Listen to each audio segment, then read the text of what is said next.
Nós vamos orar ao Senhor. Peça a Deus que nessa manhã, mais uma vez, se faça presente. Primeiro a sua palavra nos conduza.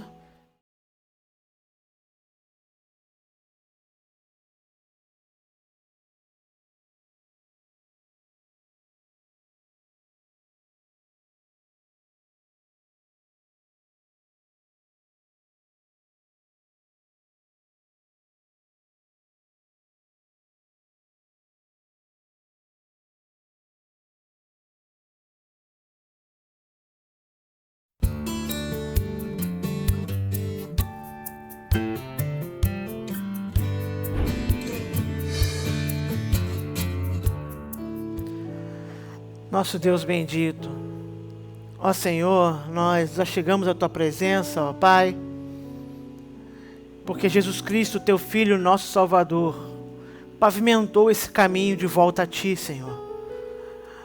Ó Pai, porque o Teu grande amor se manifestou na entrega do Filho, nós agora, contados como filhos, Senhor, já chegamos a oferecer adoração ao Senhor.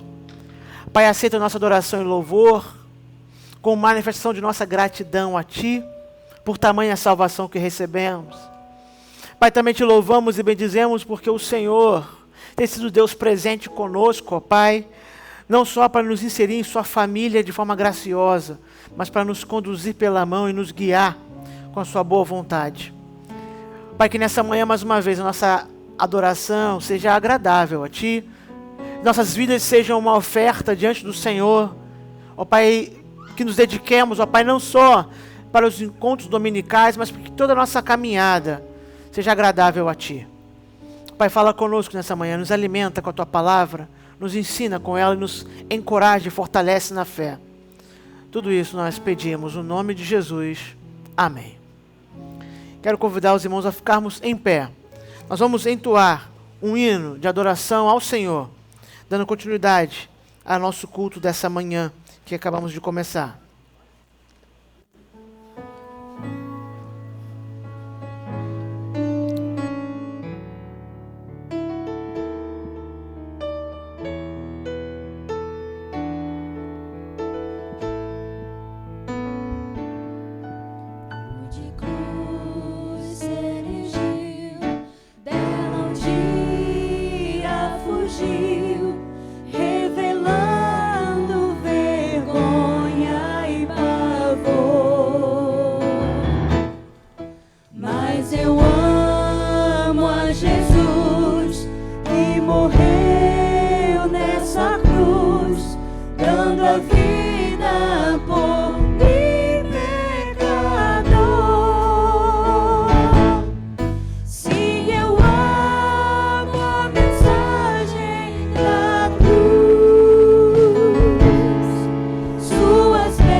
buscar e com Ele no lar, sua glória pra sempre vou ter. Sim, eu amo a mensagem da cruz, suas bênçãos eu vou proclamar.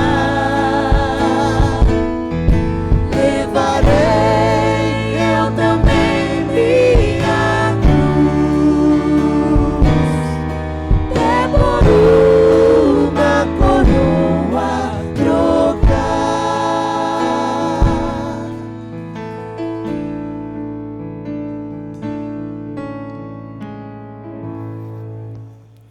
Amém. Você pode se assentar. Essa é a mensagem que nós cantamos e pregamos, a mensagem da cruz. Antes de nossa leitura bíblica, nós vamos passar algumas informações e também ter um momento de oração com os irmãos. Nós estamos nesse mês de setembro celebrando o nosso aniversário como igreja. Betel está completando 58 anos. Na última quarta-feira nós tivemos um culto abençoadíssimo. Como diz um amigo nosso, não sei se foi o céu que desceu ou se a igreja que subiu, né? Foi um culto abençoado na quarta-feira, aqueles irmãos que tiveram ou puderam assistir a transmissão, creio que concordam. Eu louvo a Deus, meus irmãos, porque nós não só no dia 2 de setembro, como na quarta, mas durante todo o mês de setembro, nós teremos essa tônica em nossos cultos. A gratidão ao Senhor, adoração e gratidão pelo que Ele fez, e busca ao Senhor, nos consagrando ao Senhor, pelo aquilo que Ele ainda vai fazer em nós e através de nós.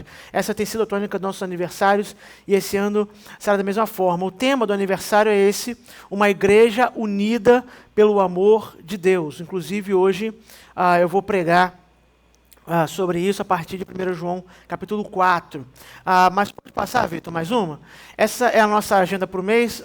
Eu já vou falar sobre uma pequena alteração. Hoje eu vou estar pregando. No domingo que vem seria o pastor Miguel Sampaio, mas houve uma alteração, inclusive é motivo de oração. Quero compartilhar com os irmãos. A esposa do pastor Miguel, a Bruna, ela perdeu anteontem, se não me engano, o seu pai. Foi uma situação bem difícil para a família, e o pastor Miguel teve que fazer um rearranjo em algumas questões. Inclusive pediu desculpas por ele poder ter que se ausentar desse compromisso, porque ele precisa arrumar algumas coisas na igreja para poder dar assistência na família da sua esposa. Então vai estar conosco no dia 13 o irmão João Paulo de Aragão, que é presbítero na primeira igreja presbiteriana de Nilópolis. Vai estar aqui pregando no dia 13, no lugar do pastor Miguel Sampaio. No dia 20, nós teremos a ceia do Senhor, que como fiz semana passada, já vou explicar em um momento. No dia 27, fechando o mês, nós teremos o pastor Diego Gama, que, como eu disse, é conhecido dos irmãos, era pastor em Volta Redonda. Hoje ele é capelão do Exército, especialmente, inclusive, o batalhão que está em Niterói, que agora me faltou o nome do batalhão de Niterói, mas ele é capelão das Forças Armadas Brasileiras. O pastor Diego vai estar aqui pregando no último domingo. No dia 20, como vai funcionar a questão da ceia, questão prática da execução da ceia, e eu conto com a atenção dos irmãos e a ajuda dos irmãos nesse aspecto. Como nós explicamos no último domingo, nós, nesse domingo de ceia, do dia 20 de setembro, excepcionalmente, vamos ter a igreja dividida em 2 ajuntamentos para a ceia.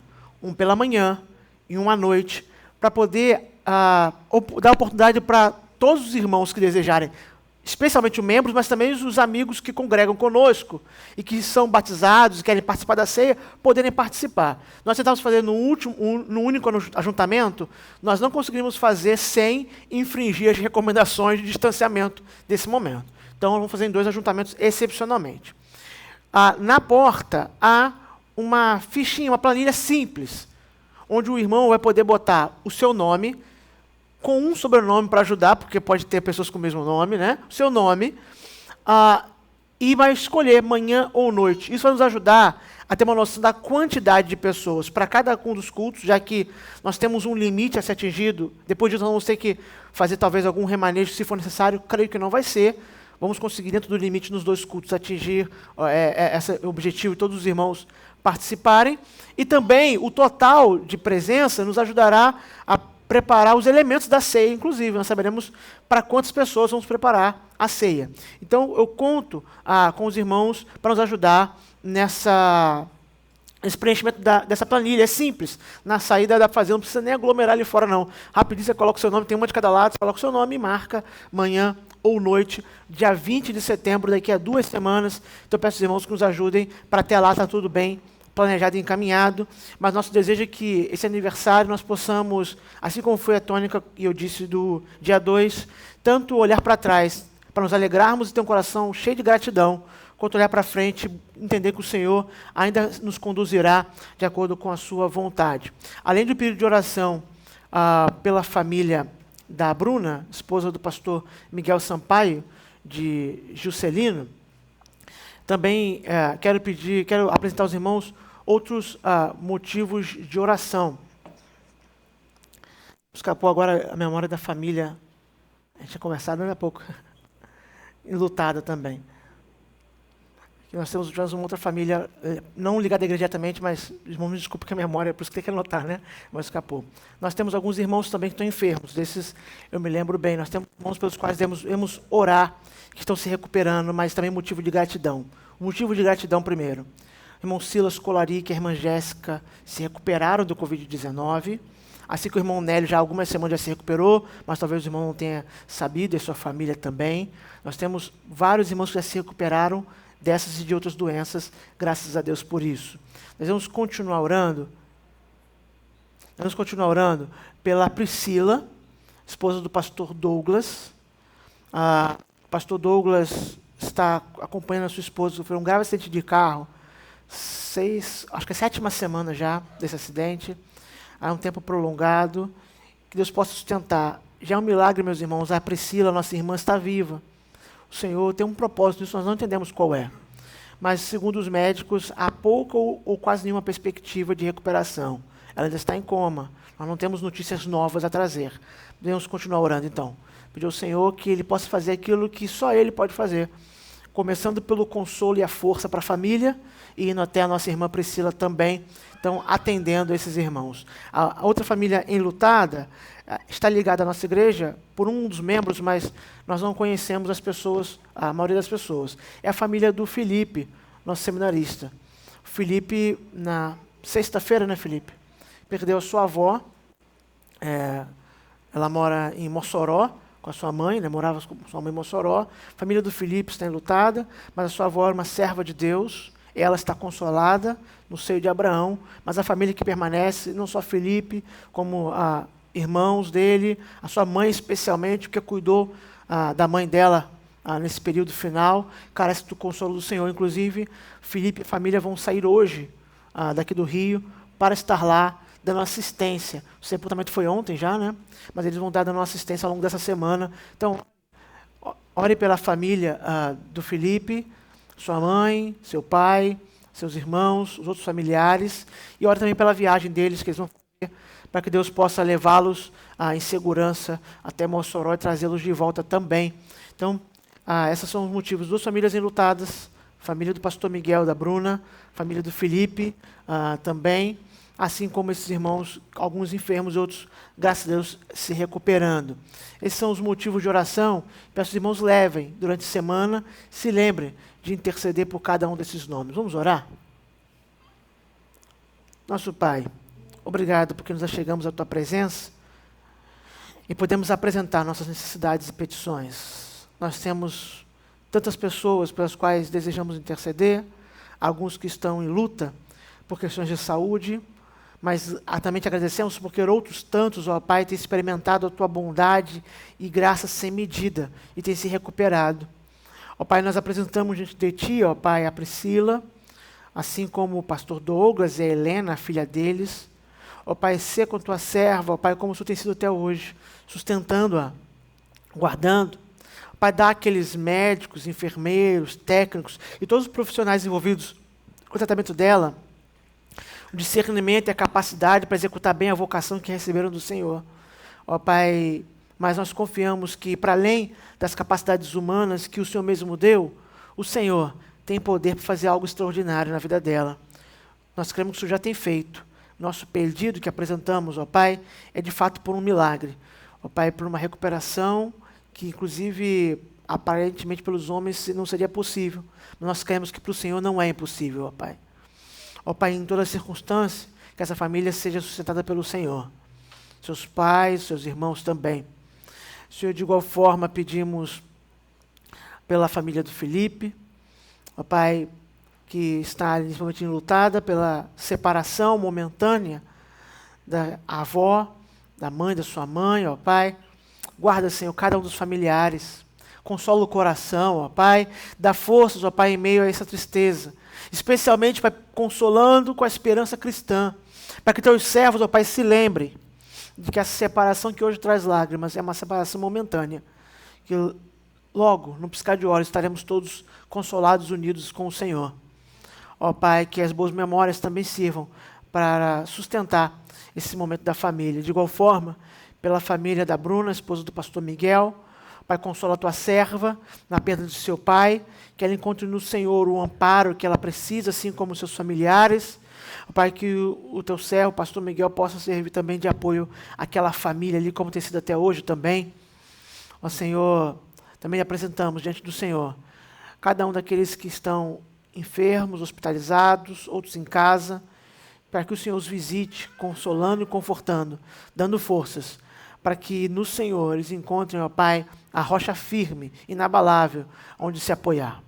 Quanto a nós, que também permaneçamos, Pai, firmados em Cristo, ó Pai, pela Tua graça. É isso que nós pedimos no nome santo de Jesus Cristo. Amém, Senhor. Quero te convidar a nós ficarmos em pé para a leitura bíblica. Nós vamos ler o Salmo 19 e logo em seguida vamos entoar canções de adoração a Deus. Vamos ler de forma alternada, eu começarei com uns irmãos assim por diante. Os céus proclamam a glória de Deus, e o firmamento anuncia as obras das suas mãos.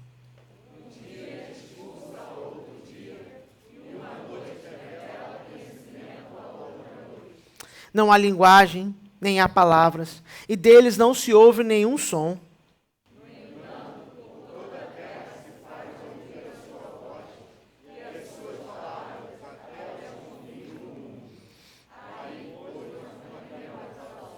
O qual, como noivo que sai dos seus aposentos, se regozija como herói a percorrer o seu caminho.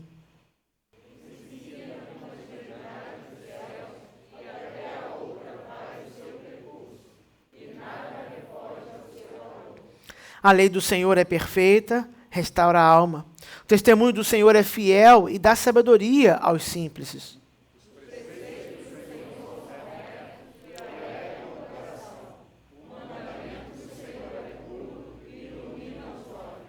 O temor do Senhor é límpido, permanece para sempre. Os juízos do Senhor são verdadeiros e todos igualmente justos.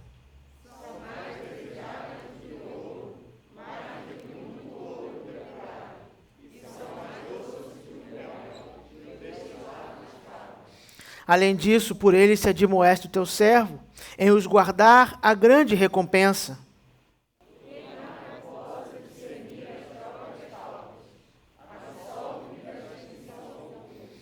Também da soberba guarda o teu servo, que ela não me domine. Então serei irrepreensível, ficarei livre de grande transgressão.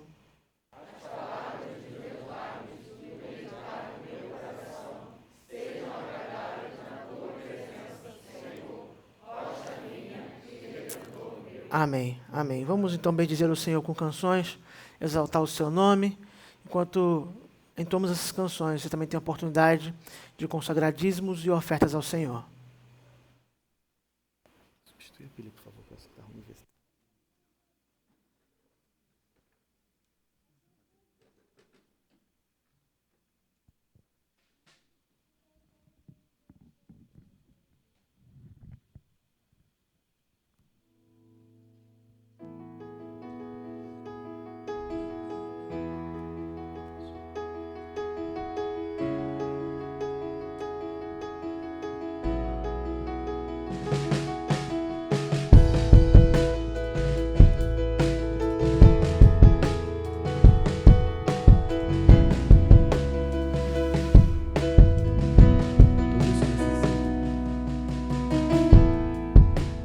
Todos necessitam de um amor perfeito,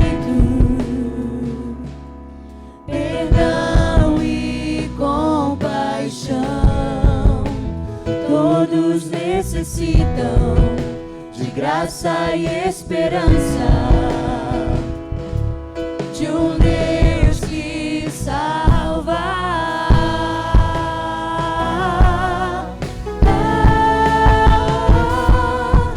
Cristo move as montanhas e tem poder para salvar, tem poder para salvar, para sempre, autor da salvação. Jesus a morte venceu, sobre a morte venceu.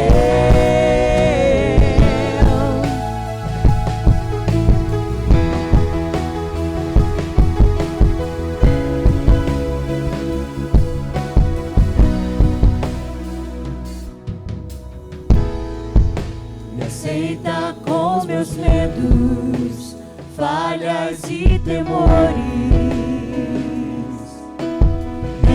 Enche o meu viver, a minha vida entrego pra seguir seus passos. A ti me rendo.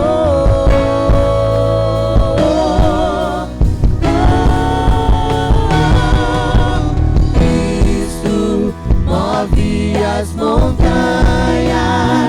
e tem poder pra salvar, tem poder pra salvar, pra sempre, autor da salvação. Jesus a morte venceu, sobre a morte venceu.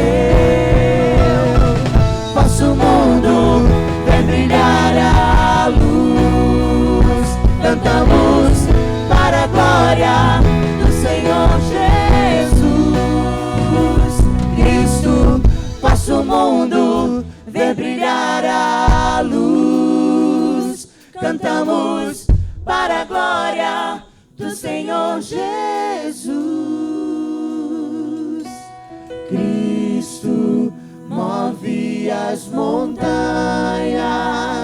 e tem poder para salvar, tem poder para salvar, para sempre, autor da salvação.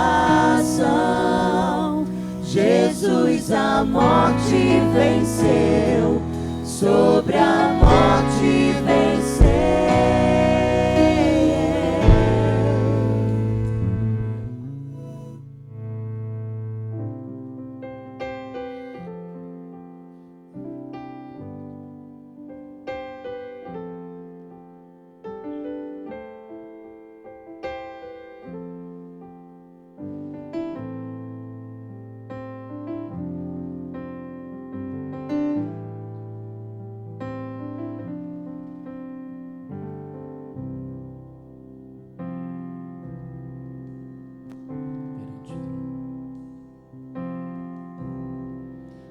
Perante o trono de Deus dos céus, tenho perfeita intercessão, um sacerdote em amor, que advoga em meu favor.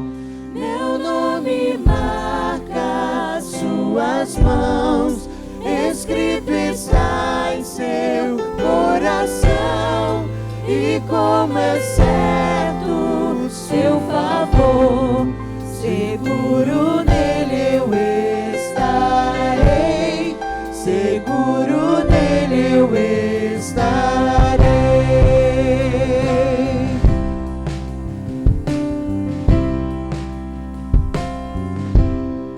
Quando me lembra o tentador da minha culpa e meu pecar, elevo os olhos ao Senhor, que pôs um fim ao meu pesar.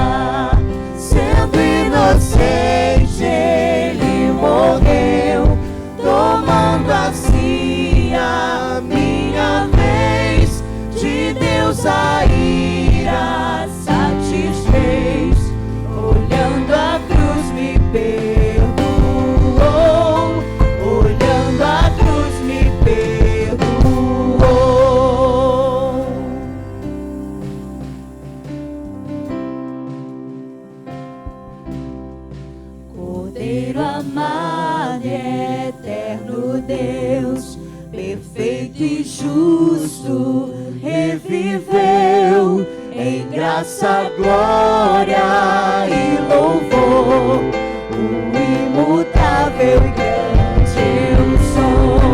Preço de sangue ele pagou pra elevar tal pecador ao santo trono do alto céus, a Cristo Deus e Redentor, a Cristo Deus e Redentor.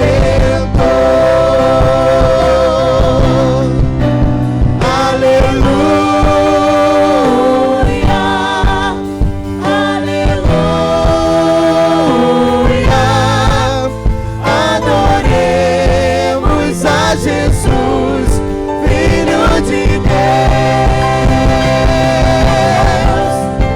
Aleluia,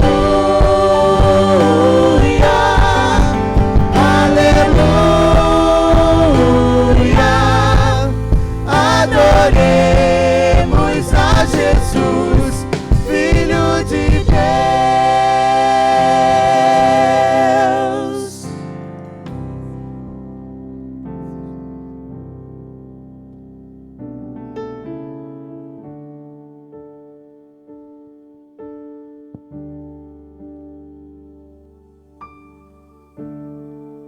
Eu não quero me orgulhar,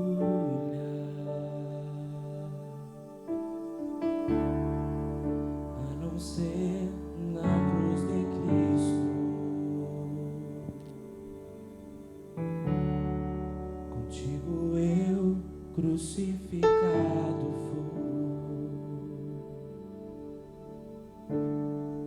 Agora Cristo vive em mim. Glórias nos regenerou, glórias nos justificou, glórias nos reconciliou, glórias nos redimiu.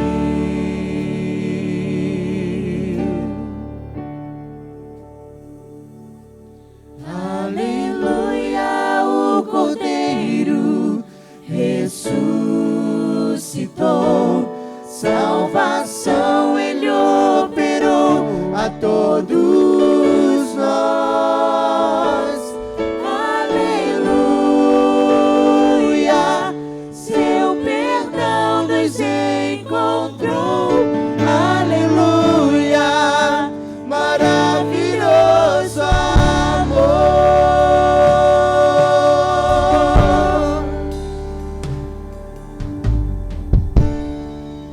Eu não quero me orgulhar,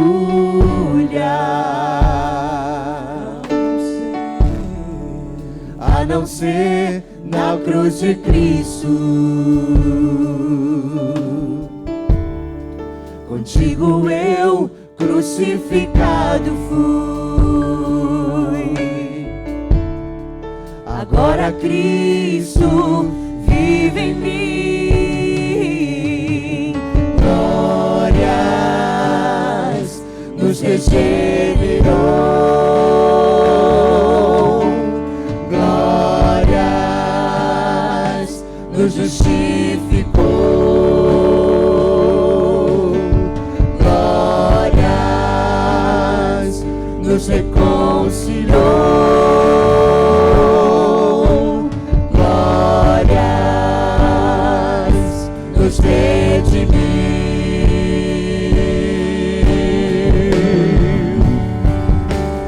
Aleluia, o Cordeiro ressuscitou,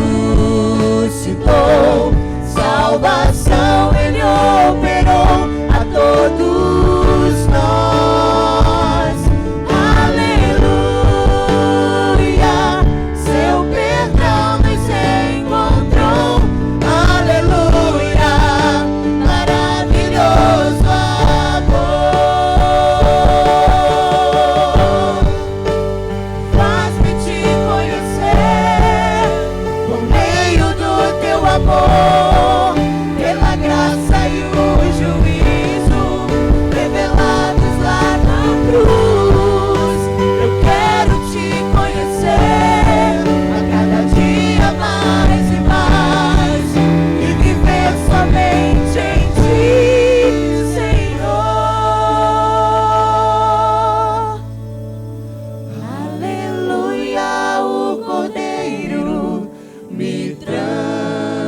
transformou.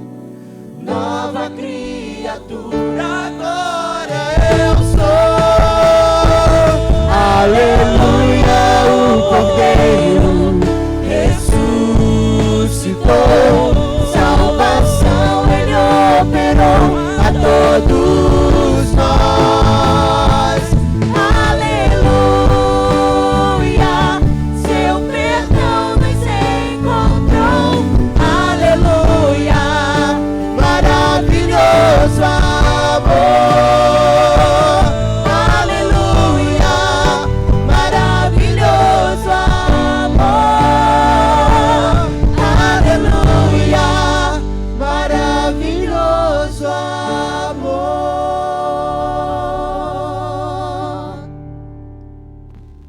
Toda honra e toda glória, Pai, seja dada somente a Ti, pois Tu és digno, Senhor. Que possamos, Senhor, estar perante o trono, Senhor, e reconhecer que precisamos de Ti, Senhor. Recebe, Senhor, todos os nossos dízimos e ofertas, Senhor, e atende os nossos pedidos, Senhor, conforme a Tua vontade, Senhor. Que possamos ansiar, Senhor, pela Tua volta, Senhor. Essa oração que eu te peço, em nome de Jesus. Amém.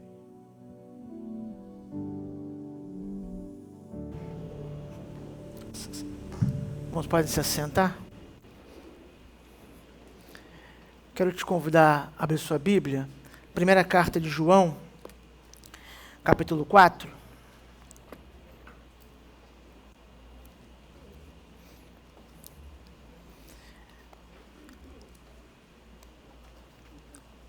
Alguns irmãos, na minha entrada, elogiaram, né, o lenço aqui, né?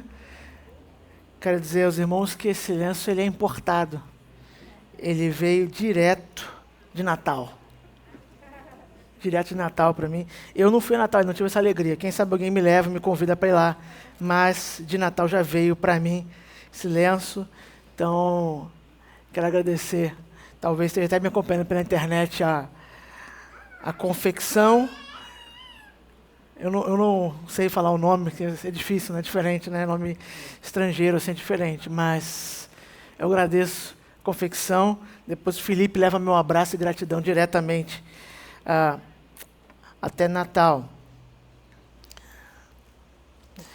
Nós vamos ler, meus irmãos, do verso 7 ao verso 21, 1 João 4. Antes da leitura e da mensagem, quero dar uma informação aos irmãos. Nós hoje, na escola dominical, começamos uma nova série de estudos. Então, nós concluímos, na semana passada, com até um bate-papo, um fórum interessante sobre... Nosso último estudo foi sobre Jesus Cristo no Antigo Testamento. Nós começamos uma série que vai tomar o final desse ano e provavelmente vai nos conduzir por todo o ano de 2021, quando nós concluirmos. Por quê? Nós vamos fazer um estudo panorâmico, primeiro, de todo o Antigo Testamento, depois um estudo panorâmico do Novo Testamento. Esse material, o formato dele é que cada domingo nós estudamos um livro da Bíblia. É claro que não tem como, numa única aula, por exemplo, hoje foi Gênesis, né? Vai ser em ordem de como está na Bíblia, disposta na Bíblia. Não tem como, numa aula, explorar todos os detalhes de Gênesis. Eu não sei nem mesmo se numa vida dá para explorar todos os detalhes de Gênesis. Mas isso é uma conversa para um outro dia. Mas numa aula não dá. Mas qual é a intenção?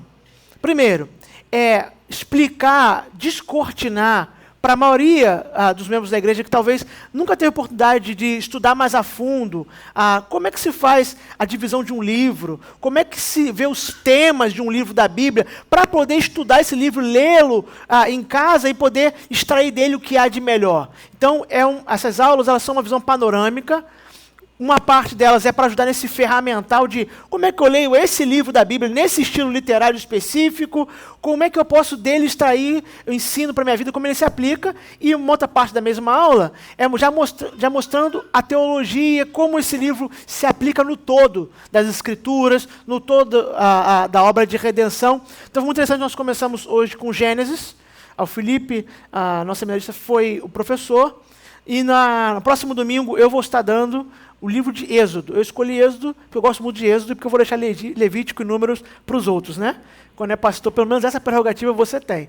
Então eu vou dar Êxodo no próximo domingo. Então às 9 horas da manhã, EBD, no próximo domingo, eu vou dar uma visão panorâmica do livro de Êxodo. As revistas foram encomendadas, mas devido a algumas dificuldades de entrega, elas ainda vão chegar, mas você vai ter acesso a essa revista, esse material, que vai te acompanhar por um bom tempo, você, especialmente você que está disposto a ficar na EBD, permanecer, estudar, se aprofundar. E também uma outra informação que faltou dar antes, dia 17 de setembro, é uma quinta-feira, será a nossa assembleia administrativa. Nós ficamos alguns meses sem assembleia, mas nós vamos retomar agora, nós somos congregacionais, somos batistas, e precisamos de nossas assembleias.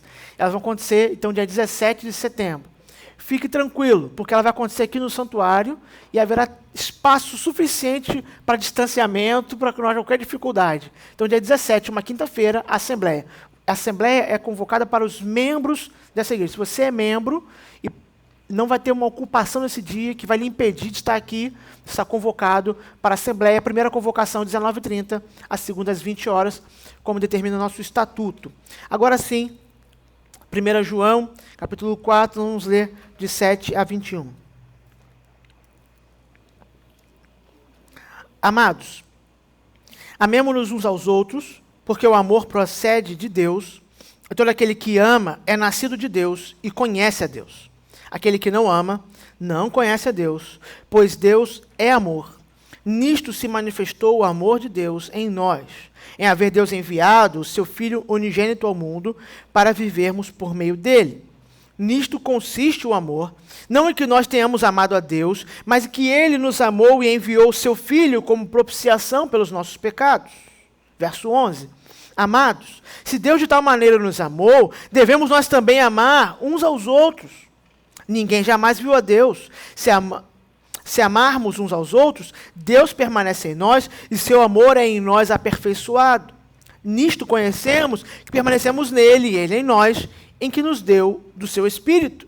E nós temos visto e testemunhamos que o Pai enviou o Filho como Salvador do mundo.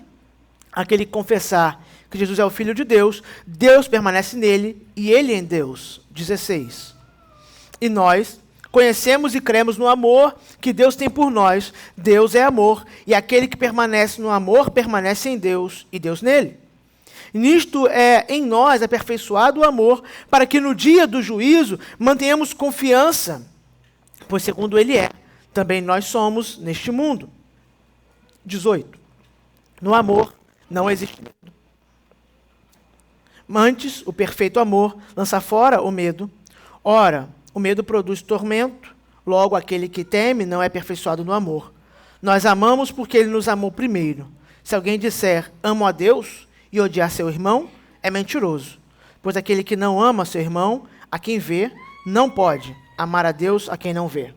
Ora, temos da parte dele este mandamento, que aquele que ama a Deus, ame também a seu irmão. O tema do nosso aniversário da igreja é esse, uma igreja unida pelo amor de Deus. O desejo na preparação desse aniversário é que nós estivéssemos, ao longo do mês, sendo grato ao Senhor e também refletindo sobre pelo menos 2 aspectos do amor.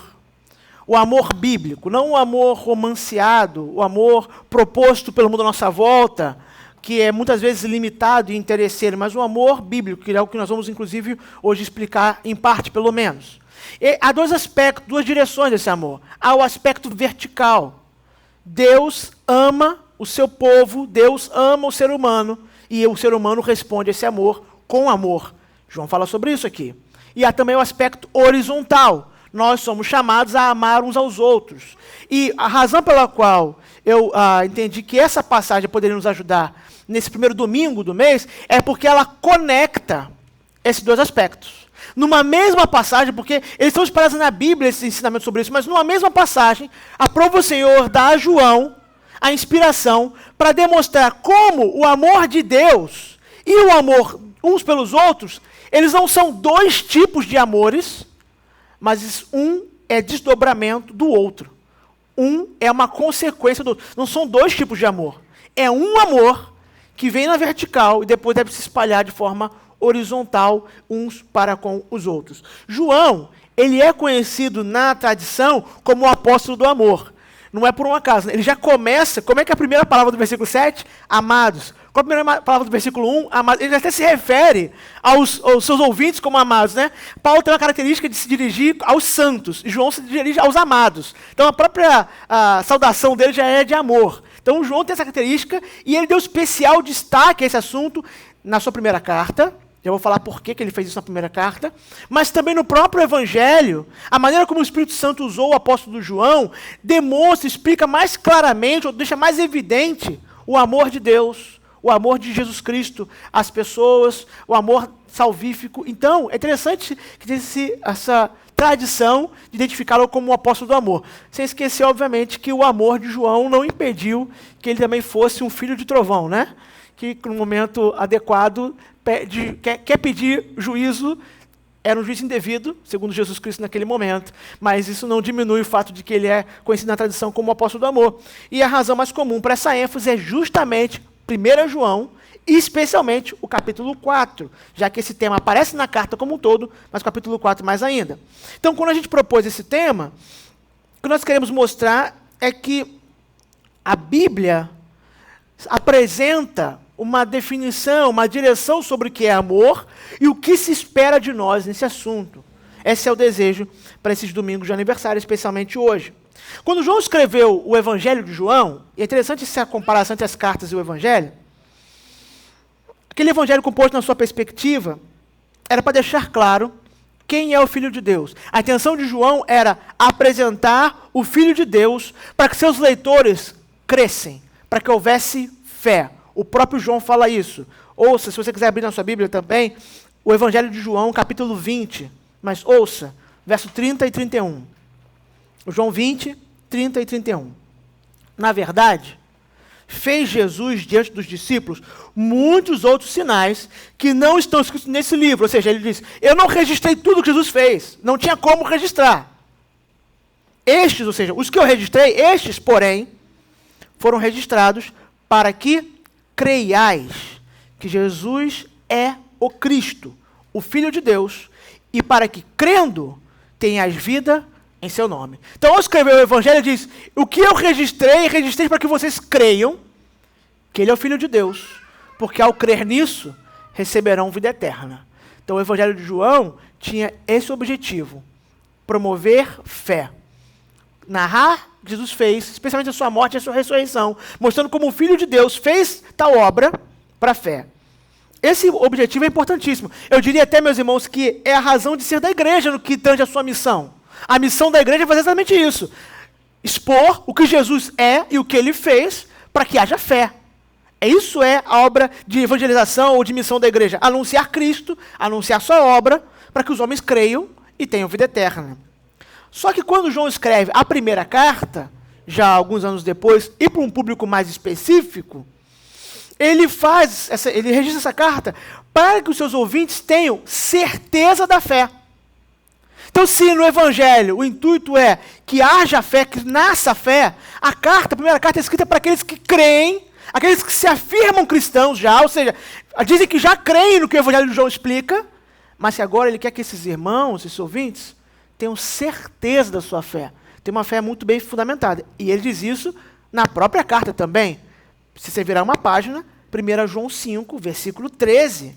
Olha na sua Bíblia. Essas coisas vos escrevi a vós, os que credes, ou seja, vocês já creem. Vocês já creem no que eu disse no Evangelho. Os que credes, no nome do Filho de Deus, para que saibais que tendes a vida eterna e para que creiais no nome do Filho de Deus. Ou seja, vocês já creem, mas a fé tem que ser fortalecida. Essa fé tem que ser agora aprofundada. Não é uma nova fé ou uma segunda fé, mas é uma fé aprofundada, porque vocês precisam saber, precisam ter convicção, certeza dessa fé. Por isso, ao estudar a carta de João, e inclusive usar o capítulo 5, verso 13, como uma chave para entender a motivação do apóstolo, um homem chamado Robert Law, ele, em 1885, ele criou uma maneira de entender os temas da primeira carta de João. E eu confesso que depois que eu tive contato com isso, eu não consegui ler de outra maneira, entender, estruturar a carta de outra maneira.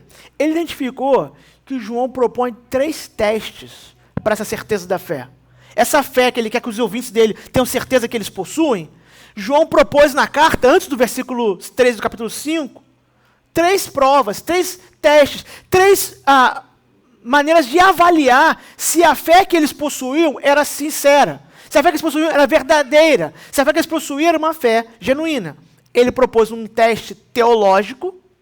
Ao longo da carta, ele vai dizer qual é esse teste. Inclusive, aparece uma pequena menção nessa passagem que nós vemos, daqui a pouco eu vou falar, que é Jesus Cristo é o Filho de Deus. Ele vai dizer ao longo da carta, quem crê, quem anuncia que ele é o Filho de Deus, vem de Deus. Quem anunciar ou quem propor que Jesus Cristo é outra coisa, ele diz, não vem de Deus. Então ele diz, é um teste próprio, uma autoavaliação, uma avaliação de mensagem. Qual é a mensagem? Inclusive no capítulo 4, versos de 1 a 6, ele fala sobre isso novamente. Avaliar, provar, testar. Capítulo 4, verso 1 é conhecido, né? Provai os espíritos, a ideia de testar as mensagens, testem o que vocês creem. Então é uma prova teológica, o conteúdo da mensagem cristã. Mas ele propõe também uma prova ou um teste moral, especialmente no final do capítulo 1 até início do capítulo 2, por exemplo, que é o quê? Se esses ouvintes desejavam viver na prática da justiça e buscar cumprir os mandamentos. Então ele vai mostrar lá a necessidade de arrependimento, confissão dos pecados, a necessidade de confiar em Cristo para receber tal perdão e o esforço diligente para viver em obediência aos mandamentos de Deus. Essas são evidências, são provas de que alguém está caminhando como um crente, alguém que crê em Jesus Cristo. Então é uma prova moral, um teste da vida. E ele propôs também o teste ou a prova social ou de relacionamento, que é o que está aqui, especialmente no capítulo 4 nessa sessão. Aparece em outras partes da carta, mas o capítulo 4, a partir do versículo 7, é o ápice. Ele vai mostrar que, se amarmos uns aos outros, de fato, temos mais uma evidência de que experimentamos o amor de Deus, ou seja, que cremos em Cristo. Então, uma pessoa que não ama deve colocar sob suspeita, ela própria, não é os outros, ela própria deve colocar sob suspeita se passou por essa experiência do novo nascimento, se ela foi alguém que entende, que recebeu o amor de Deus. Então, o que João afirma na carta é que negar a Cristo, não desejar ser santo e não amar é constituir-se como um cristão falso, sob fundamentos falsos. Falhar nessas provas é um perigo, porque é mostrar-se uma farsa.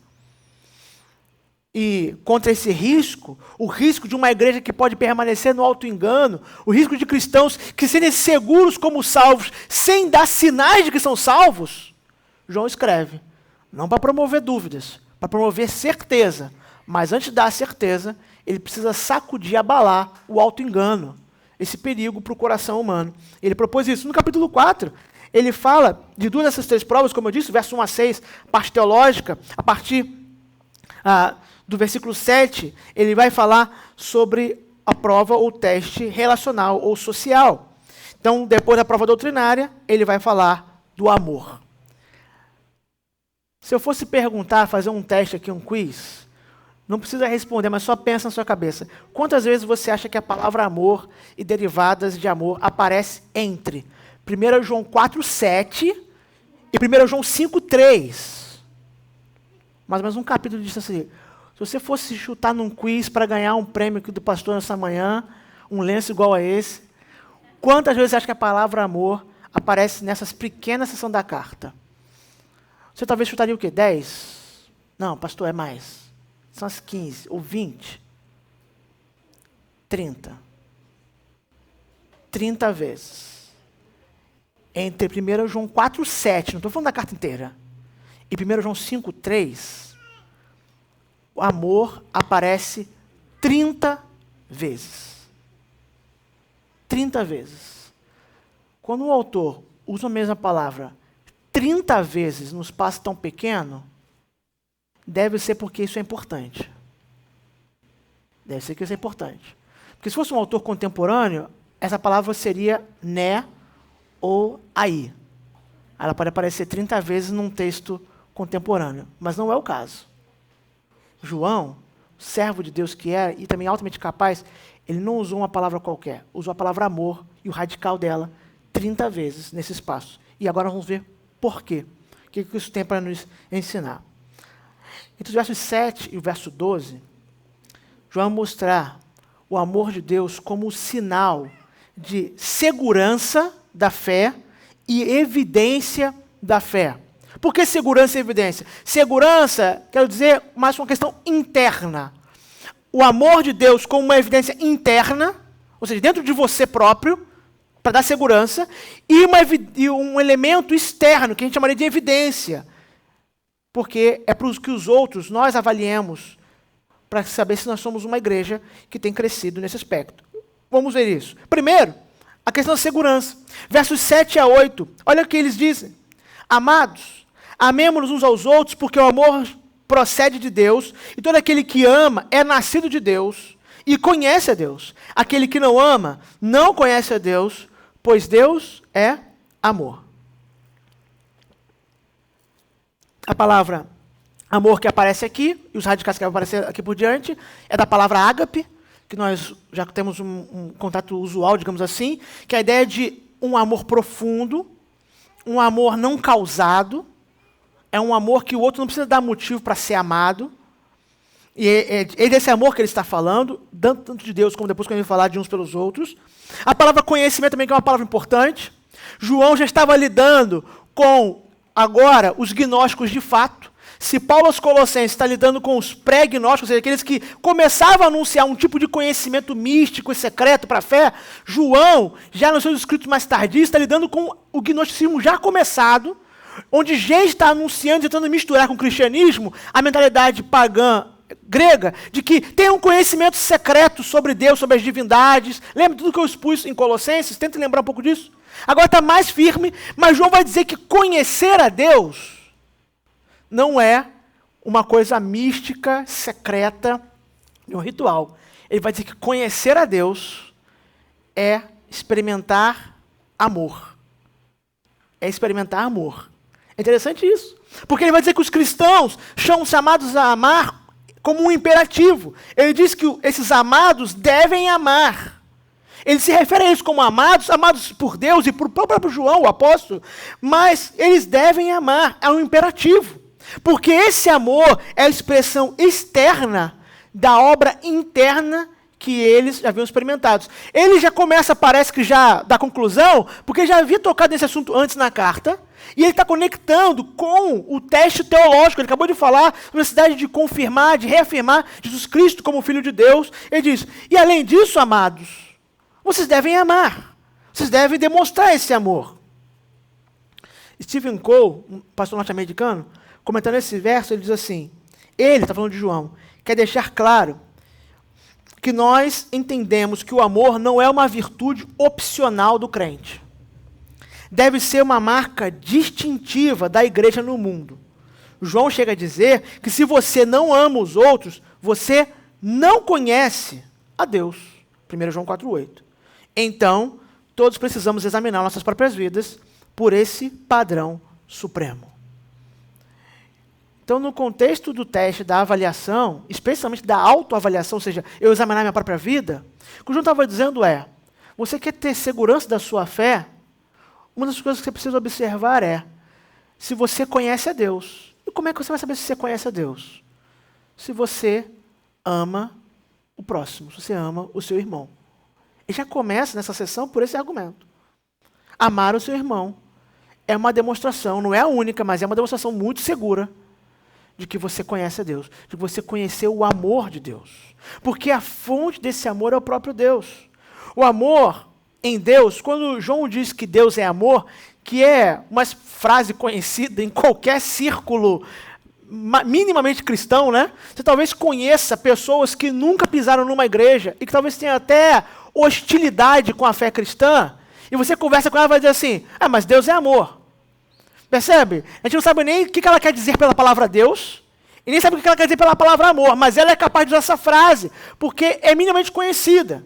E ela é verdadeira, mesmo que a pessoa que diga não sabe o que ela significa, ela é verdadeira.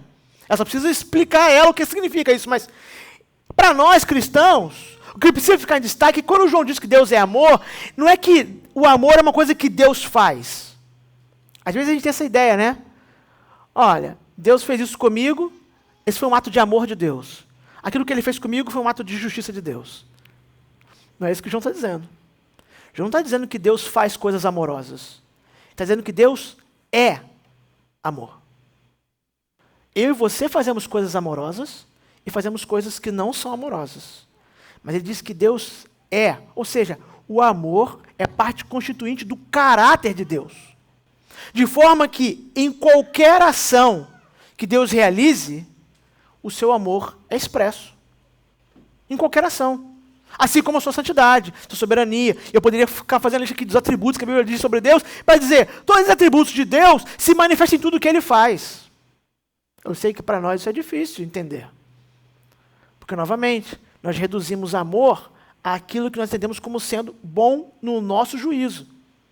Então, se eu fiquei saudável, isso é o amor de Deus. E se eu fiquei doente? Segundo João, é a expressão do amor de Deus. Por quê? Porque Deus faz coisas amorosas e depois faz outras coisas? Não.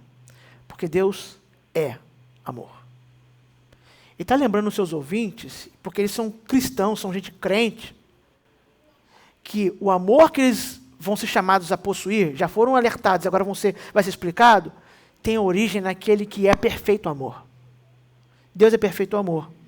E tudo que Ele faz é a expressão do seu amor. E todo amor humano, tudo que eu e você chamamos de amor, em algum grau está conectado a esse verdadeiro amor. É derivado dele. O cristão está obrigado ao amor, esse é um mandamento, é um imperativo, porque o amor é a natureza de Deus, é da natureza do Senhor amar. Deus expressa esse amor, e como o João vai explicar daqui a pouco, como ele expressou, e o que ele agora chama os seus filhos a fazerem é da mesma forma expressar tal amor. Inclusive ele usa a mesma palavra para amor. Ele não faz distinção. Olha, Deus tem um tipo de amor, agora vocês terão outros. Não. O mesmo amor que vocês receberam, da mesma essência, mesma natureza, agora vocês são chamados a ter. Chamados a possuir tal amor. Uns pelos outros. Um amor que não está ligado a condições de resposta. Conhecer o amor de Deus, para nós, resultou em salvação. E a salvação resulta em amar ao próximo como somos amados. Um amor preocupado com o bem e um amor que busca o bem, já que ele é fundamentado e inspirado no próprio amor de Deus. Interessante como Jesus resume os mandamentos, quando ele é questionado, por exemplo, em Mateus capítulo 22, e ele é questionado sobre o que é a lei, como resumir a lei. Observe como Mateus registrou. E Jesus disse-lhes: amarás o Senhor teu Deus de todo o teu coração, toda a tua alma, todo o teu pensamento. Este é o primeiro e grande mandamento. E o segundo, semelhante a este, é: amarás o teu próximo como a ti mesmo. Perceba que Jesus resumiu a lei em 2 sentenças, mas ele não trocou a ordem para mostrar, olha, é porque há um amor de Deus e por Deus que vocês são chamados a amar o próximo. O mandamento para amar o seu próximo tem fundamento no mandamento para amar a Deus. Não é assim que as tábuas da lei foram estruturadas? Pensa nos 10 mandamentos. Antes de chegar nos mandamentos ligados ao próximo, não furtar, não matar, não mentir, não cobiçar, o que Moisés traz da parte de Deus para o povo? O Senhor nosso Deus é o único Deus. Não pode ter outros deuses, outras imagens. Não se deve menosprezar ou desvalorizar o nome dele é acima de qualquer outro nome. Não deve ser tomado em vão. O sábado, o dia do descanso do Senhor, deve ser respeitado para buscar o Senhor especialmente. Então Moisés teve todo o fundamento de relação com Deus para depois dizer, e agora o que ele exige de vocês é: não matem, não roubem, não furtem, não cobicem, não enganem, não mintam. Ou seja, tudo que nós fazemos pelos outros, somos exigidos por Deus a fazer, está baseado naquilo que é a nossa relação com o próprio Deus. Deus nos amou. Esse é o argumento de João. Agora amamos, ou devemos amar os outros, amar o próximo. A prova do amor aparece em outros pontos da carta, como eu mencionei, e aqui é a 3ª vez que ela aparece. E a razão pela qual João agora retoma uma 3ª vez e aprofunda é porque ele quer que os cristãos façam uma avaliação dessa área de forma bem minuciosa. O argumento é esse: Deus nos amou, agora você ame também o seu próximo. Por quê? Porque amar é a evidência de que somos de Deus. Porque o argumento dele é: Deus é amor. Aqueles que são dele, que conhecem a ele, amam como ele ama, ou devem caminhar em amar como ele ama. Uma igreja, uma congregação de cristãos, ela precisa ser marcada pelo amor mútuo, se ela segue o Deus da Bíblia. O Warren Wiersbe comenta assim essa parte da passagem, antes da gente prosseguir. A pessoa que não tem amor divino nunca teve conhecimento pessoal e experiencial de Deus. O que ele conhece está em sua cabeça, mas nunca entrou em seu coração.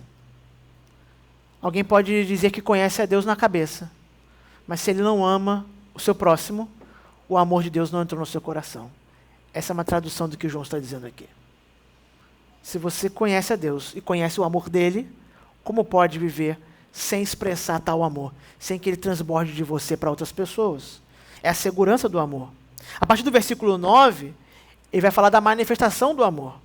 Nisto se manifestou o amor de Deus em nós, em haver Deus enviado o seu Filho unigênito ao mundo, para vivermos por meio dele. Nisto consiste o amor, não em que nós tenhamos amado a Deus, mas em que ele nos amou e enviou o seu Filho como propiciação pelos nossos pecados, que é o versículo 10. Ou seja, depois de afirmar que Deus é amor, João quer relembrar que o amor de Deus foi conhecido dos homens, ou seja, foi manifesto. E como é que ele foi conhecido? Interessante porque João não usou uma metáfora cativante para explicar o amor de Deus. João não usou um exemplo que pudesse emocionar os seus leitores, não. João vai direto ao ponto. Vocês querem ser lembrados como é que Deus demonstrou o amor dele? O amor de Deus se manifesta no seu Filho enviado para morrer por nós, pecadores. É assim que conhecemos o amor de Deus. Ele foi conhecido a nós. Por quê? Porque o Filho dele veio morrer por nós. Foi assim que eu conheci o amor de Deus. Foi assim que você conheceu o amor de Deus. O Filho morreu em nosso lugar. O amor de Deus, meus irmãos, é um amor primário. Ele é um amor que não é causado por nada. Não tem uma condição prévia. Não, para que Deus ame tem que acontecer alguma coisa antes. Não, não é assim. O nosso amor, sim, ele é derivado, ele é reflexo. Mas Deus tem em si o verdadeiro amor, ele é amor. E o João está dizendo que esse amor é um amor que se expressa no alto sacrifício. Deus entregou o seu próprio Filho, que é um com ele e com o Espírito. Esse alto sacrifício é realizado para demonstrar o amor. Ou seja, o argumento de que Deus é amor por natureza é defendido pelo fato de que na cruz isso foi comprovado. A obra de Cristo na cruz é a maior manifestação de amor que já existiu. Romanos 5:8, o apóstolo Paulo defende exatamente a mesma posição.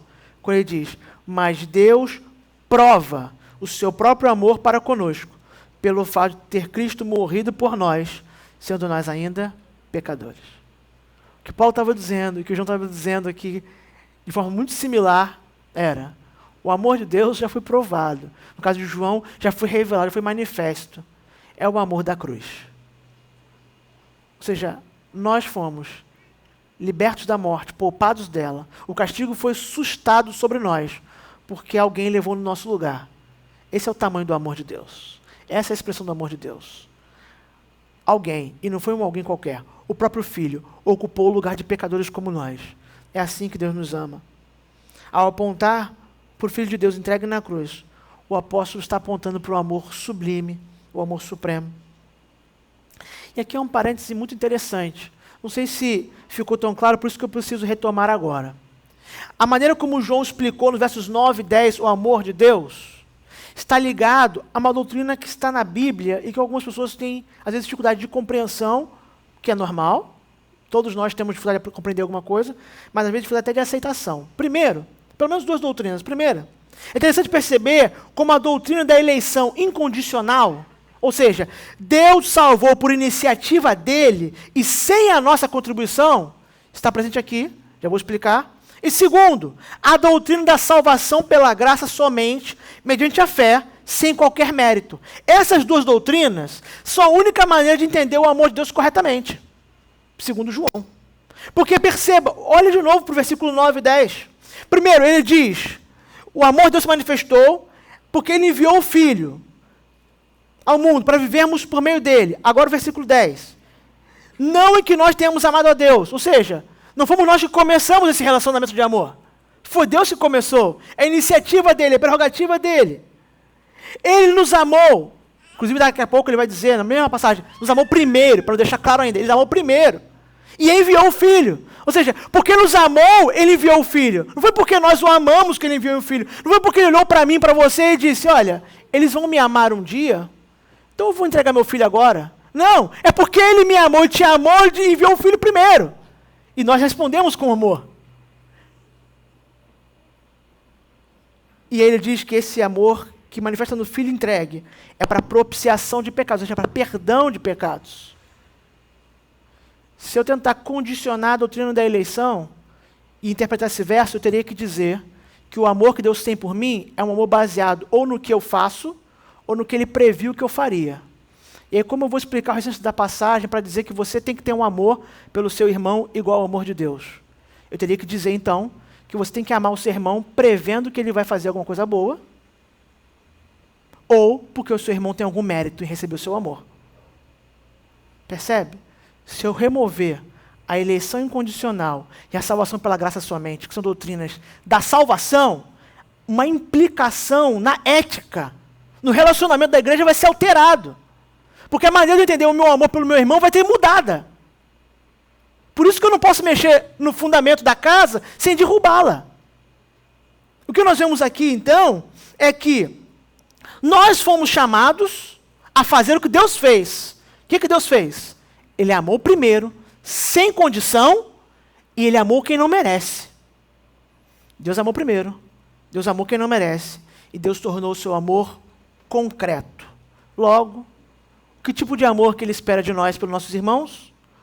Nós devemos amar tomando iniciativa, amar mesmo quando julgamos que o nosso irmão não merece. E quantas vezes nós julgamos isso das pessoas, né? Ele não merece. Mas perceba, foi assim que Deus amou, amando quem não merece, nós amamos quem não merece, e o nosso amor precisa ser validado por ações. Um amor que toma iniciativa, um amor a quem julgamos não merecer, e um amor que toma ações. Ações, porque é assim que Deus ama. Ele disse isso no versículo 9 e 10 para explicar o amor de Deus, para então no versículo 11 retomar o imperativo. Ele começou a passagem dizendo que eles deveriam amar como Deus ama, porque isso mostra que eles conhecem Deus, que é amor. Ele explica o que é então o amor de Deus. É o amor demonstrado em Cristo, na salvação. E agora, versículo 11. 11. Amados, se Deus de tal maneira nos amou, devemos nós também amar uns aos outros. Esse, eu diria que é, desculpa a expressão simples, o soco no estômago que João nos dá. Que perceba, o argumento dele não foi assim, irmãos, amem como eu tenho amado vocês. Amem como Paulo tem amado vocês. Amem como... Não. Meus irmãos, se Deus te amou, se você tem dúvida se Deus te ama, vai ter dificuldade com isso. Mas se você tem certeza que Deus te amou, você conhece esse amor, então ame uns aos outros. Mas é nesse amor. E ele continua, versículo 12. Por que isso é importante? Por que esse imperativo? Ninguém jamais viu a Deus. Se amarmos uns aos outros, Deus permanece em nós e o seu amor é em nós aperfeiçoado. O versículo 11 conectou a apresentação do amor de Deus em Cristo com a exigência de amar os irmãos. Ou seja, ele passou da lembrança do amor sacrificial para chamar cada irmão que foi alcançado por essa graça a amar o outro. Você foi alcançado pela graça de Deus e é amado por Ele, agora ame o seu irmão. Ele vai argumentar que pelo nosso amor, no versículo 12, Deus é conhecido. E é interessante porque João diz, ninguém jamais viu a Deus. E naquela sessão de perguntas e respostas, às vezes tem, né? Pastor, eu li lá em João que ninguém jamais viu a Deus, mas aí depois eu li lá que Moisés viu Deus. Como é que faz isso, né?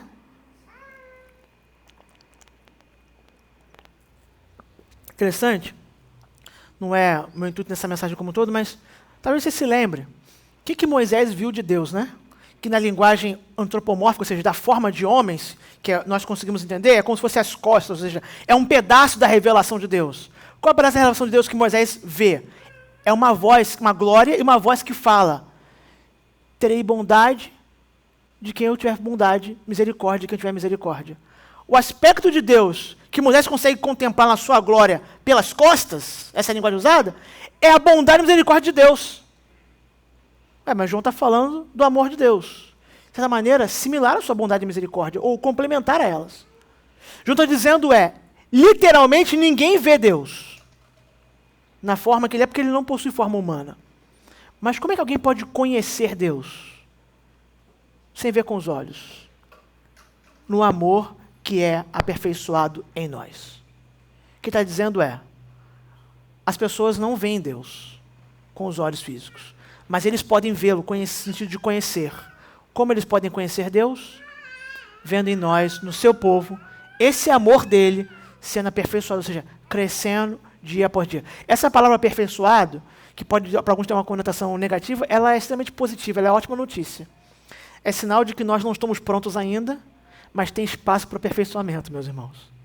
Que talvez você ouça uma mensagem como essa, você, talvez quando leu 1 João 4, ou já viu que era a mensagem dessa, pronto, vai falar de amor pelo próximo, eu não amo meu próximo como eu deveria, já vou ter um problema aqui, já vou me sentir culpado. Há um aspecto positivo se essa culpa te levar ao arrependimento. Mas se a culpa te levar à estagnação, ela é falsa culpa. Porque o que o texto está ensinando nessa sessão e nesse amor tem que ser aperfeiçoado. Ou seja, se você é um salvo, você foi alvo do amor de Deus, você já precisa ter esse amor em você, mas há espaço para o crescimento dele, para o progresso dele em você. Nós precisamos aperfeiçoar isso em nós. Para que as pessoas que não veem Deus, vejam o amor de Deus. Vejam o amor de Deus e conheçam Deus assim. João 13:35, ou seja, no Evangelho de João 13:35, olha o destaque que João dá às palavras de Jesus.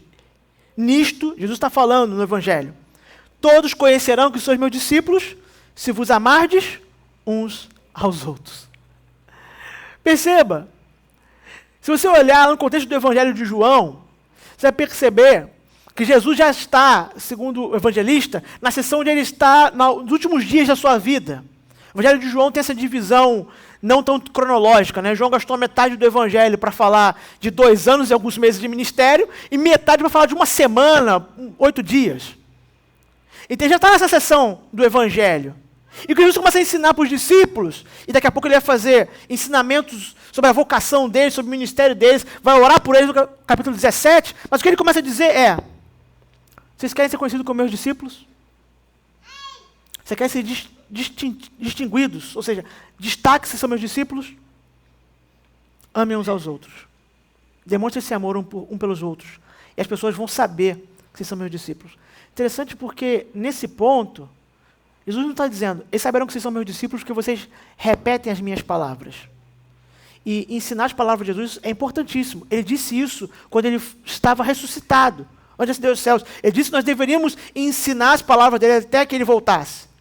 Mas nesse ponto do ministério, dizendo assim, as pessoas vão identificar que são os meus discípulos, e não discípulos de um outro mestre. E não discípulos de outra pessoa, ou que seguem a si próprios. Elas vão identificar que vocês são meus discípulos, quando vocês amarem uns aos outros.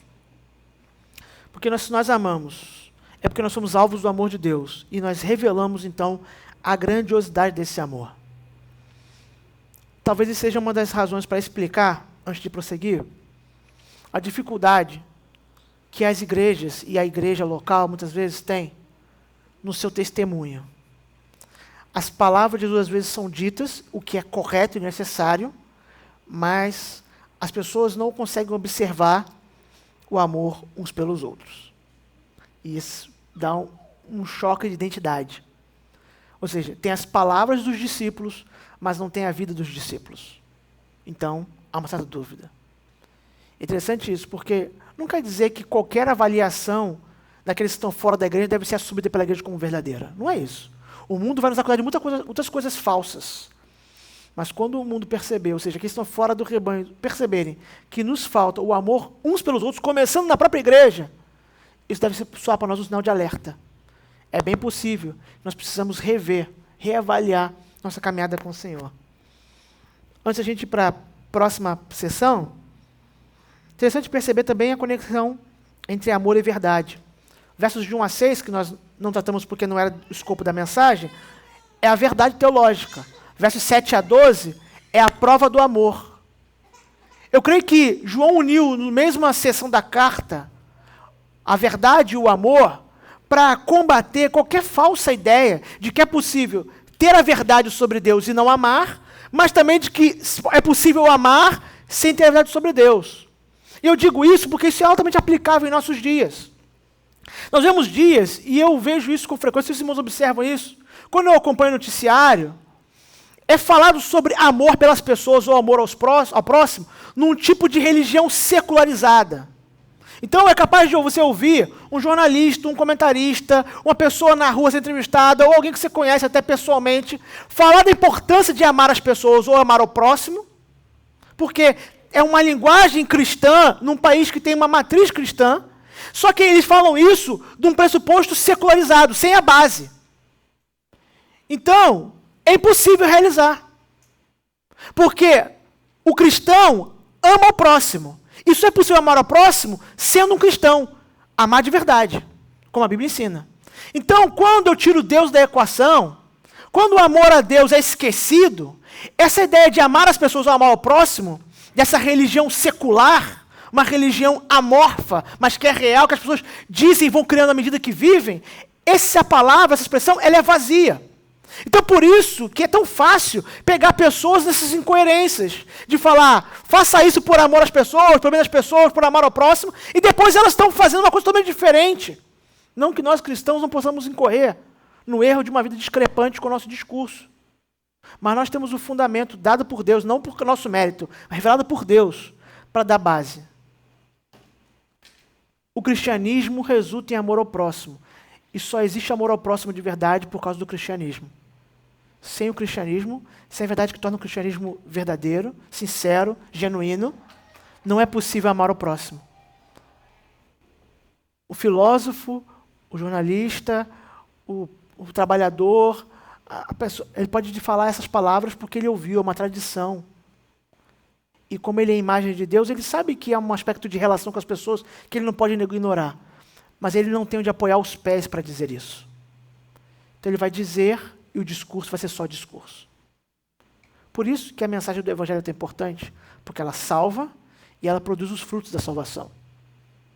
Não dá para colher esses frutos sem a árvore. E a árvore do amor é o próprio Deus, diz João. Deus é a origem do amor. Não dá para colher os frutos sem essa árvore, sem amor a Deus. Mas João continua. O apóstolo, a partir do versículo 13, vai mostrar, especialmente até o verso 16, a confirmação do amor.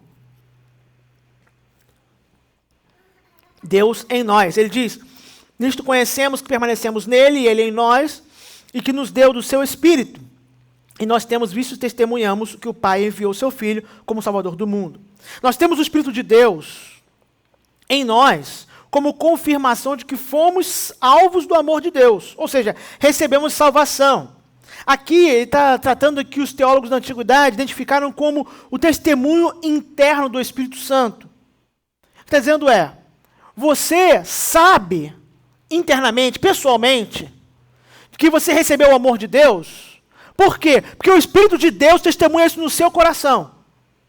Essa é uma evidência interna. E ela é subjetiva, né? Como eu posso dizer? Não, o Espírito de Deus está falando para você que você é alvo do amor de Deus, mas você não é. Nesse aspecto não tem como eu fazer essa avaliação. João fala, isso é uma verdade. Só que o que o João está mostrando no todo é que além desse aspecto subjetivo e interno, há uma outra evidência que deveria testemunhar para nós de que nós somos alvos do amor de Deus. É que nós amamos a Deus devido à manifestação histórica do seu Filho. Ou seja, Jesus Cristo veio a esse mundo, morreu e ressuscitou, e nós cremos nisso, e é porque eu creio nisso de forma objetiva, isso me dá segurança externa. Eu prego isso, eu ensino isso e tento encarnar a vida que implica disso. Há um testemunho interno, mas há também sinais externos. E então ele está ligando a divindade de Cristo, o amor de Deus por nós, o nosso amor por Deus e o nosso amor pelos outros como assuntos interconectados. Pense aqui agora em degraus de uma escada. O último degrau, que é onde ele está chegando aqui, é o amor pelo outro. Mas só se chega nele por causa do primeiro. Por quê? Porque Cristo é o Filho de Deus. E por causa do segundo, Deus mostrou o seu amor enviando esse Filho, que é Deus, para morrer em nosso lugar. E o terceiro degrau é, e nós amamos a Deus como resposta. Deus nos amou, nós amamos a Deus. E agora sim, devemos amar o próximo. No capítulo 4, ele fala isso, verso 15 e 16. Início 16. Aquele que confessar que Jesus é o Filho de Deus, Deus permanece nele e ele em Deus, e nós conhecemos que cremos no amor que Deus tem por nós. Então, chegamos à última sessão, que são os resultados do amor, onde eu vou caminhar para a conclusão. Quais são os resultados do amor de Deus?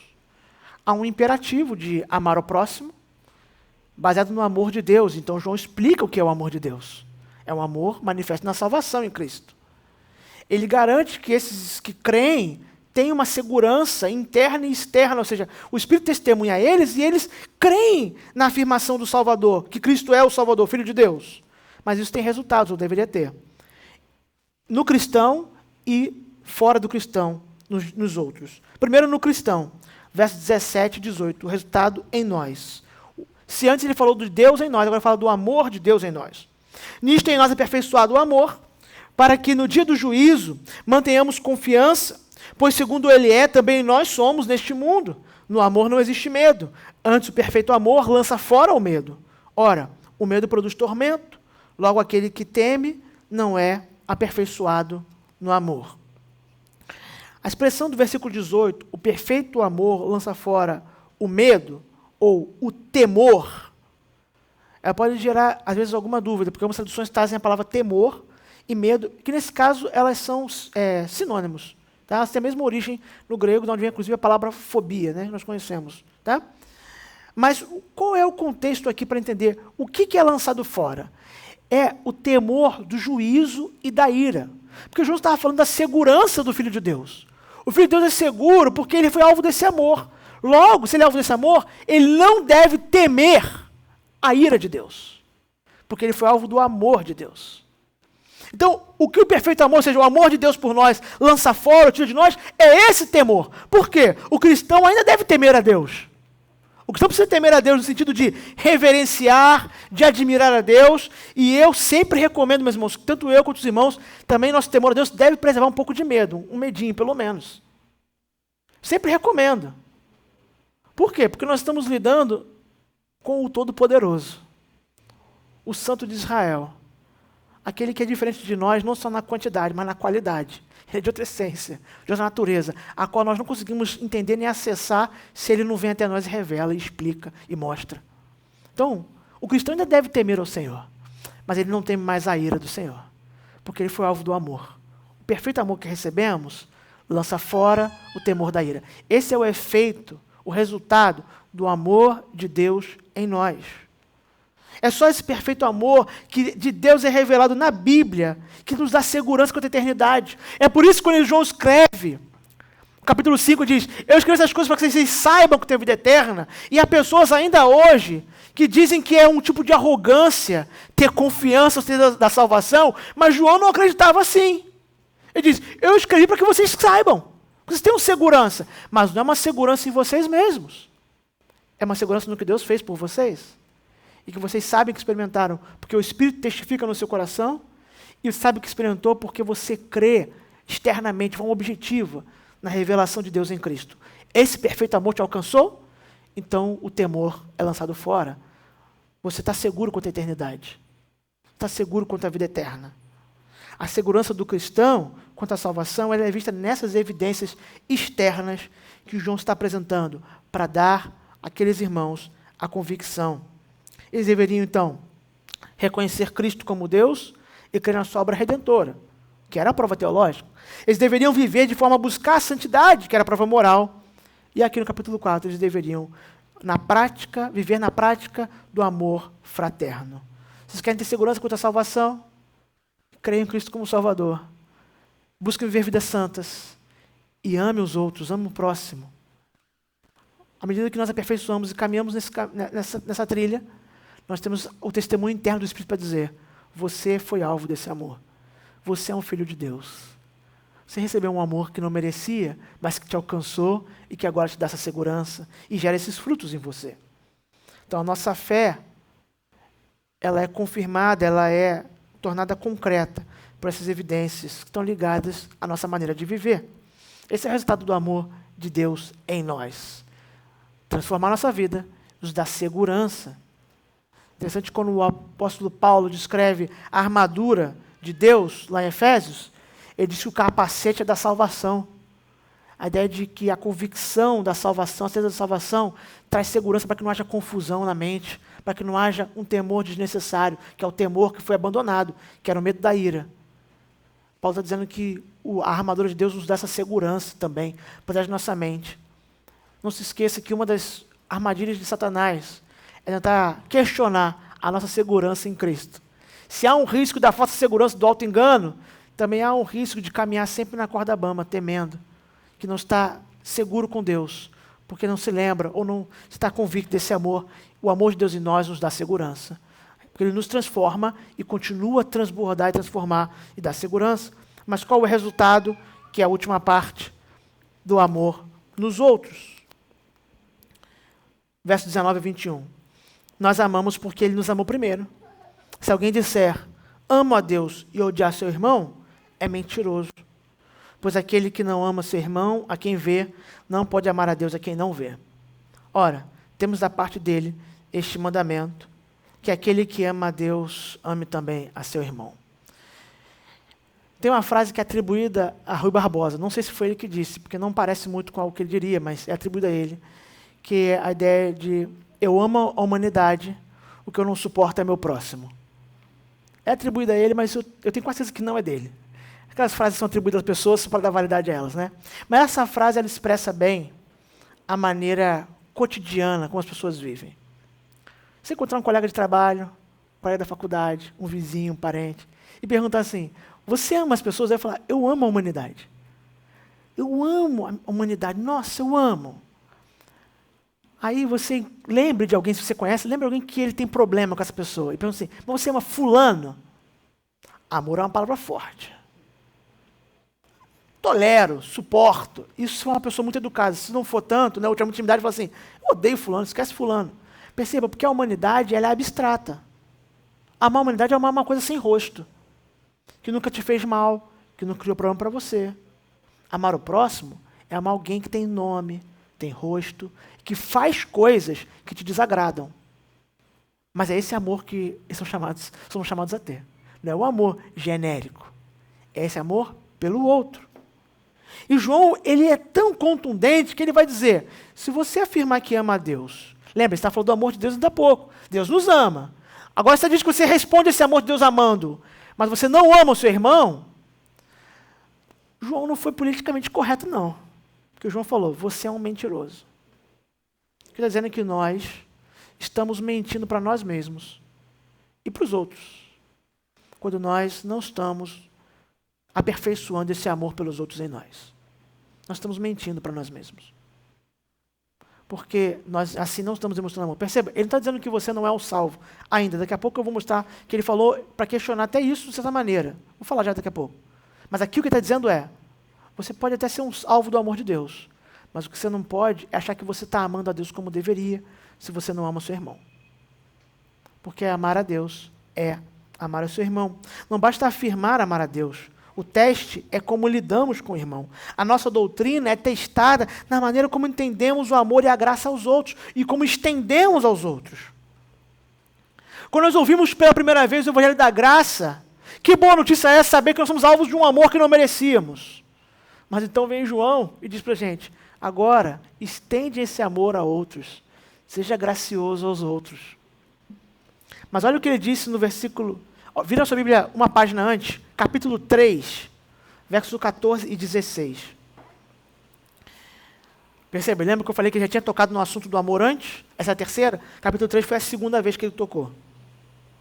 Nós sabemos que já passamos da morte para a vida, porque amamos os irmãos. Perceba? Está falando, nós fomos salvos. A passar da morte para a vida é a linguagem de salvação. Não é isso que Jesus diz no Evangelho de João, capítulo 5?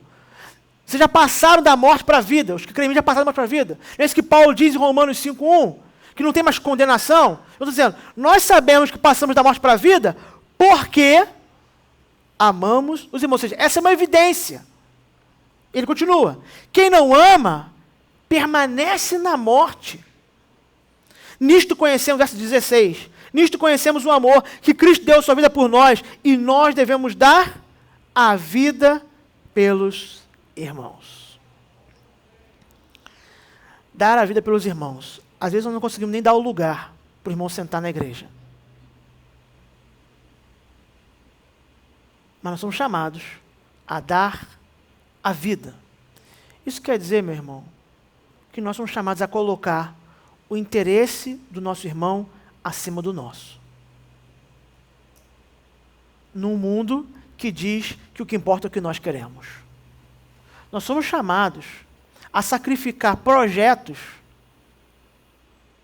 pelo nosso próximo. Num mundo que diz que nós temos que perseguir o que nós queremos e sonhamos. Quer uma coisa mais contracultural do que isso?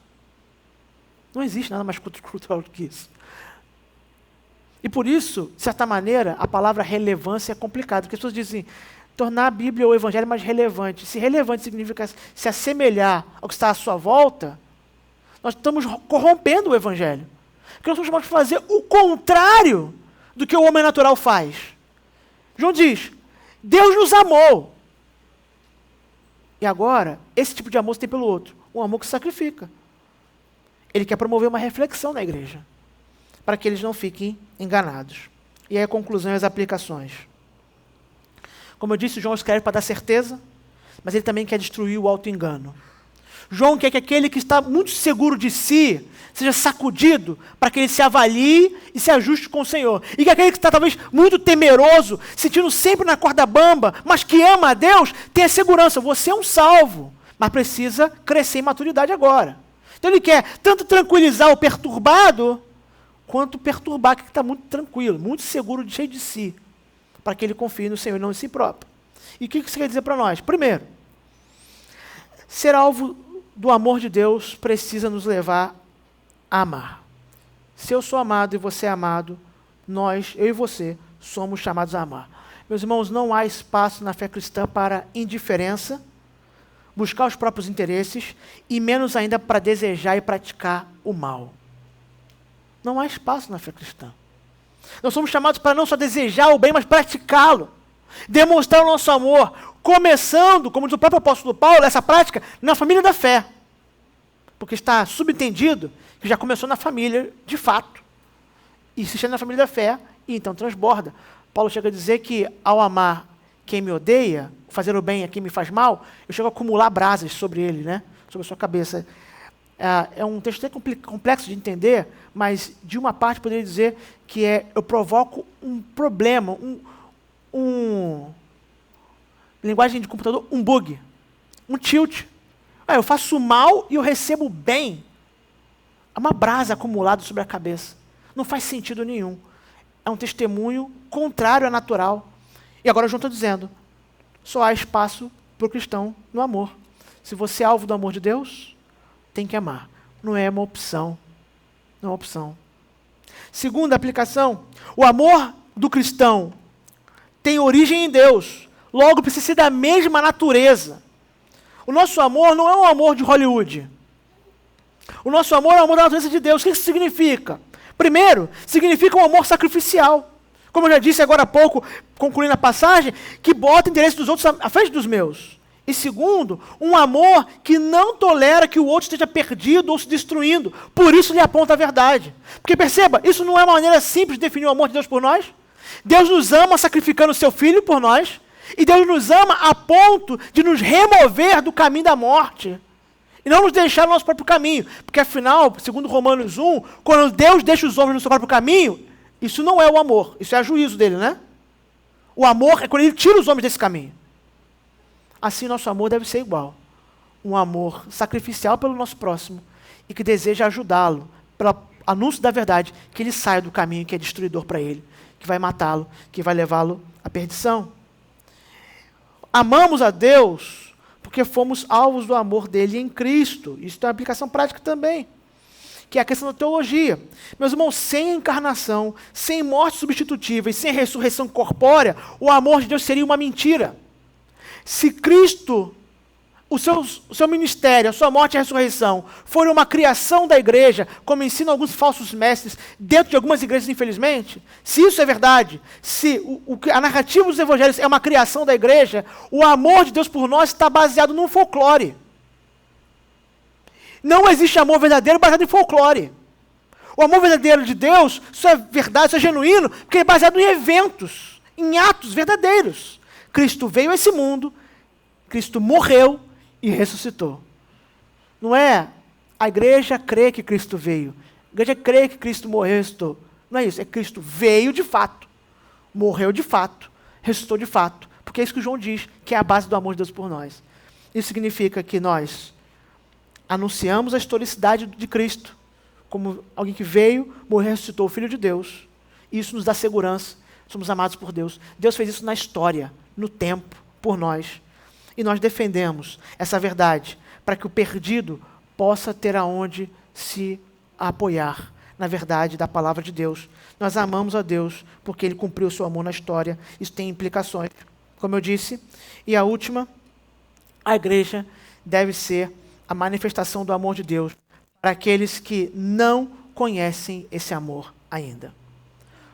Tenta entender esse tripé que vai concluir essa última aplicação.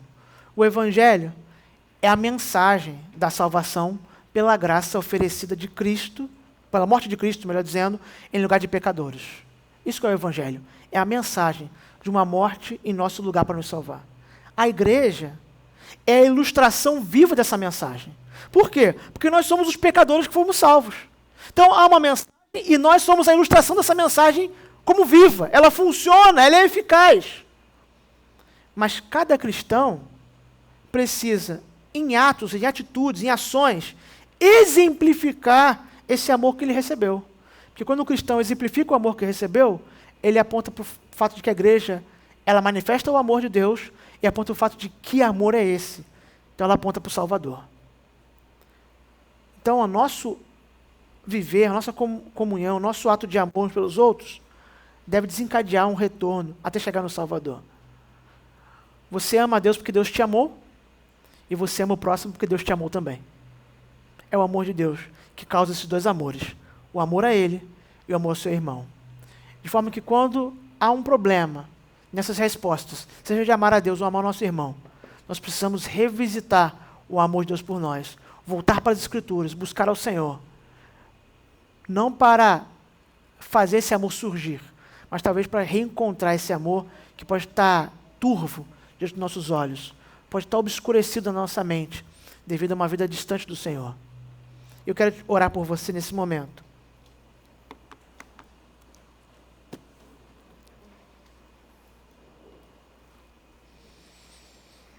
Senhor, eu lhe peço que, bendito aquilo que a Tua palavra nos ensina, e confiados em Jesus Cristo, nosso Salvador, em seus méritos, o Senhor faça essa palavra permanecer em nosso coração como semente que germina e dá frutos a seu tempo. Pai, a Tua palavra é clara em afirmar que o Seu amor é um amor eterno, e por esse amor o Senhor nos atraiu, conquistou e salvou, cumprido no tempo e no espaço, a obra de Cristo, o Teu Filho. Ó Pai, o Teu amor é um amor concreto, fundamentado, manifesto a nós, um amor por pessoas que não merecem, que sacrificou aquilo que há de mais precioso para conquistar quem, a parte desse amor, não tinha o valor do Teu Filho. Não foi uma troca justa aos nossos olhos, mas uma troca graciosa. O Filho de Deus morreu por nós, ó Pai, e por isso, como Teu Filho se entregou, nós sabemos que o Senhor nos ama. Ó Pai, que esse amor gere em nós a resposta. Um amor pelo Senhor, um amor que deseja caminhar de acordo com a Tua palavra, mas em especial pelo que lemos hoje. Um amor que se manifesta em relação aos nossos irmãos. Obrigado, Senhor, porque temos uma igreja, temos uma comunidade, uma família da fé, onde podemos crescer, ensinar e ser ensinados, aprender. Ó Pai, mas nós reconhecemos que tantas vezes nosso amor pelos outros é um amor abstrato, sem muita definição, sem rosto. Ó Pai, nos perdoa, Senhor. Pai, nos ajuda, ó Pai, a que esse amor do Senhor que nos alcançou e nos salvou se aperfeiçoe em nós, ó Pai, à medida que transborda para tocar outros.